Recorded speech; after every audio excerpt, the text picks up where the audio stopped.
اسرائیل کے ساتھ امریکہ کا انٹرسٹ کیا ہے سر؟ اسرائیل کے ساتھ دو انٹرسٹ، ایک تو جوز کی کافی بڑی تعداد ہے جو کہ بزنس میں، ایکیڈیمکس میں، ہر جگہ امریکہ میں موجود ہے،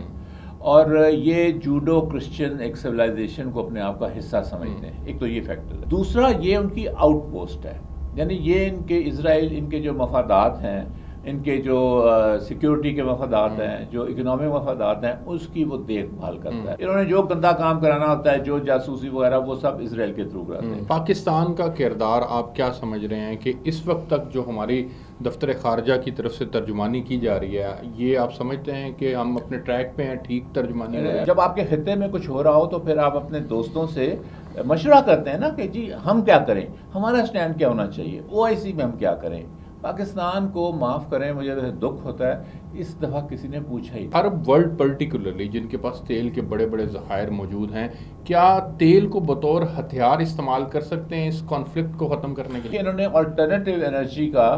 نکال لیا ہوا ہے، طریقہ نکال لیا ہوا ہے، اس لیے یہ، اور انہوں نے ذخیرہ بھی بہت زیادہ کیا ہوا ہے کیونکہ پہلے اس سے ڈر کے جو پہلے ان کے ساتھ ہوا تھا، تو اس لیے میرا خیال ہے کوئی ایسا وہ ڈینٹ نہیں ڈالیں گے، بلکہ ان کو نقصان ہوگا کہ یہ تیل نہیں بیچیں گے تو انہوں نے جو اپنے پھیلاؤ، اپنے بازو اتنے پھیلاؤ کیے ہوئے ہیں، یہ بھی بنا دو تو وہ بھی بنا دو، تو یہ بھی لے لو تو وہ بھی، وہ نہیں کر سکیں گے۔ اس موجودہ سینیریو سے کیسے نکلا جا سکتا ہے باہر؟ تاریخ کو دیکھیں تو اس میں جنگیں ہوئیں، بڑی بڑی جنگیں ہوئیں، لیکن آخر میں آپ کو میز کے اوپر بیٹھ کے ہی اس کا کوئی حل نکالنا پڑا۔ حالانکہ امریکہ کا افغانستان میں دیکھ لیں، جنگ ہوئی، وہ جس طرح وہ نکلے بھی، وہ کوئی پیار سے تو نہیں نکلے تھے، لیکن اس کے بعد انہی طالبان کے ساتھ انہوں نے بات چیت شروع کر دی تھی، جو ابھی تک وہ کر رہے ہیں، اور وہ بہت یورپین بھی کر رہے ہیں،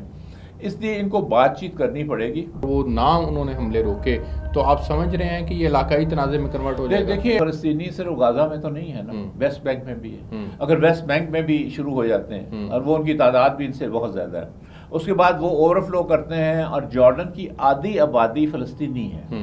اس طرح شام کے اندر بھی بہت فلسطینی ہے، یہ لبنان میں حزب اللہ بھی ہے، تو اس لیے اگر آپ اس طرح کو پھیلائیں گے تو پھر